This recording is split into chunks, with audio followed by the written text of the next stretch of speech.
One of my most favorite jobs that I've ever done in my entire life was working at Baskin-Robbins. I used to adore the ice cream so much so that when I was able to actually work at the institution, I was extremely excited. Now, when it came to actually working there, I would say that there was a lot of different issues that did come about when I was working. I think the typical issues that most people tend to feel whenever it comes to their jobs, especially when it comes to doing customer service.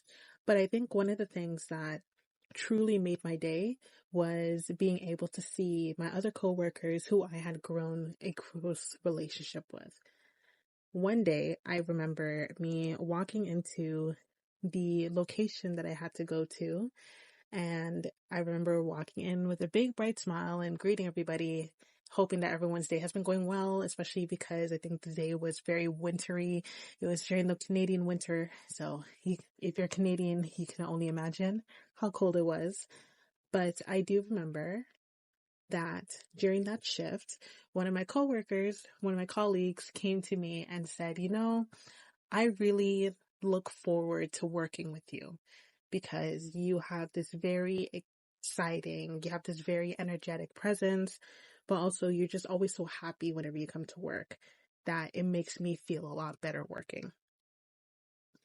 Now, this is not a video to toot my own horn because I think as time has gone by, I have grown a bit more pessimistic compared to what I was before, but I was really reflecting on how I used to get so much joy in knowing that I was able to brighten another person's day.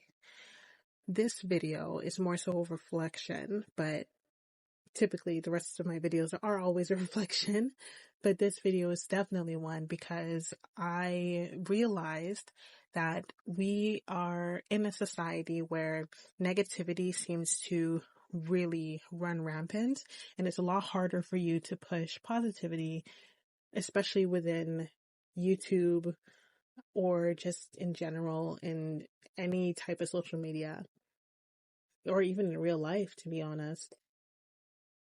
I think it's beautiful when you have someone that is so excited and is so happy. There's such an infectious joy that comes from that to the point where you yourself, even if you were in a sour mood, you can't remain in that sour mood for long. You're going to end up having to be a little bit more joyful for that day just because that person brightened your day. That's something that I do want to get back to. So in this video, I want to try to identify some things that I can do in order for me to be a better, joyful person and joyful steward to others so that even when they are feeling down and under the ground, essentially, I'm able to do what I can and hopefully brighten up their day. The first thing that I could think of is practicing more gratitude, honestly. I think I am okay with the way I practice gratitude. I think I could do better though. I think that it is so important to really think about how you wake up for the day. I think it's very important how you wake up and begin your day. And through that, I'm of the household where we understand or we believe that waking up and giving God praises for allowing you to wake up in the morning is like your first initial praise. Thanking God that he woke you up and gave you another chance at life so that you can make the day worthwhile.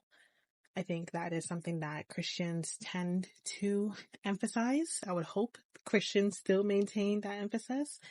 But I know other things that I have tried out over the years is some things like writing down things I'm grateful for in the morning, just so I can start off my day positively, or listening to prayers or listening to the word.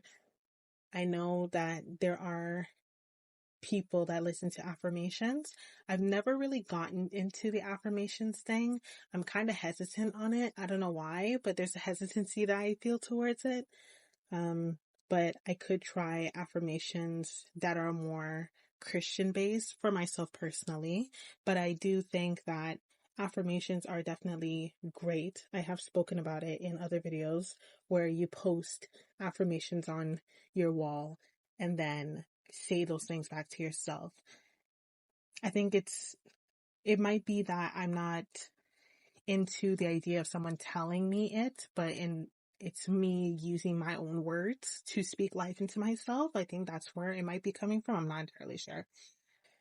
But there's that. Another thing I think that I could try to do is just finding beauty in everything. So, for example, the easiest thing that people can find beauty in is like nature. And I think that's it's not a cop out. I think that nature is very beautiful. And it's something that we should reflect on and be grateful for, honestly, and just see that magnificence in it. But even just in general, like walking down your street, if you decide to go on a walk, even if you're living in a concrete jungle, like that is downtown Toronto or that is New York City or anything like of the sort, just walking down the street and listening and just hearing everything.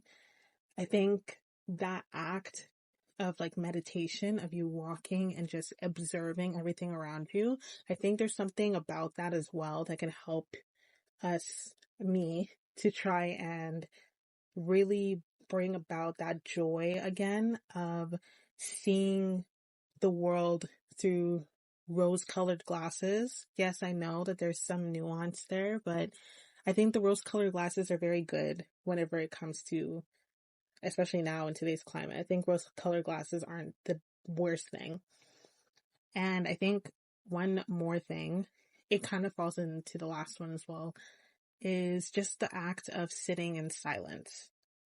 I have been obsessing over the idea of silence as a form of resistance and silence as a form of just safe practices where you could just sit and be quiet and just hear things and just meditate. And it's not really meditating in that like, well, I guess in the form, it is a way of meditation, but I've been obsessing with silence as a form of an archive and how you can use silence as a way of like setting yourself in history and setting yourself in the moment in time, because there's a lot of silent archives that we have about us. Silent archives being like photographs, where we have photographs of like family and stuff. So like taking the time to do things silently, don't make noise, don't speak, don't do anything like that, just observe. I think there's something beautiful in that. So those are things I'm going to try to actively do. This is definitely a video that is more rambly, and I think I might say these if I ever do a members thing. So I'm obviously going to fix this, but I think that this is something that is worth trying. I think this is something that is very important. It's very important to be grateful. It's very important to have that joy, because it's infectious. And I think in a world where there's so much negativity, in a world where we all are desperately trying to be rested and trying to get into our femininity and stuff, there needs to be that infectious joy that we can give about to others so they can look at us and, want to be around us and all that stuff. So yeah.